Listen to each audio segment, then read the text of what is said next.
அந்த கன்டென்ட் வெளியில நடக்கிறது, அத எஜுகேட் பண்றாங்க. அதுக்கப்புறம் யார் உள்ள இருந்தா நல்லாருக்கும், இருக்க வேணான்றதுல அது இந்த மாதிரி தான் போச்சே தவிர, அந்த வீட்டுக்குள்ள பிரதானமா நடந்த எந்த ஒரு ப்ராப்ளமோ ஒரு ப்ராப்ளம்னு சொல்ல பேசப்பட்டதையோ, என்ன மாதிரியான ஒரு கன்டென்ட்டையோ ஒரு கன்டென்ட் எடுத்து அத டிரைவ் பண்ணியும் பேசுற மாரி இல்ல. இன்ஃபாக்ட் இவருக்கே கன்டென்ட் இல்லாம அ ரொம்ப கஷ்டப்பட்டு எழுதிக்காதது ஒரு கன்டென்ட்டா ட்ரை பண்றாரு.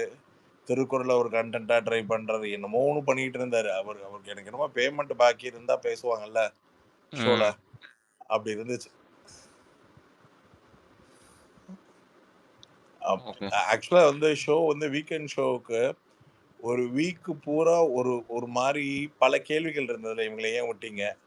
இவங்களுக்கு ஏன் இந்த வாய்ப்பு கிடைச்சது? இல்ல இந்த வாய்ப்பு கிடைச்சத இவங்க எப்படி பயன்படுத்தியிருக்காங்க? இல்ல வெளியில பயன்படுத்துறதுனால வரக்கூடிய டாக் என்ன? இப்ப பார்வதியோ, இல்ல திவாகரோ ஒரு ஒரு ஒரு இந்த வீக்கெண்டோடைய பிரதான டாக் வந்து பார்வதி அண்ட் திவாகர் தான். அந்த பார்வதி அண்ட் திவாகருக்கு எந்த விதமான ஒரு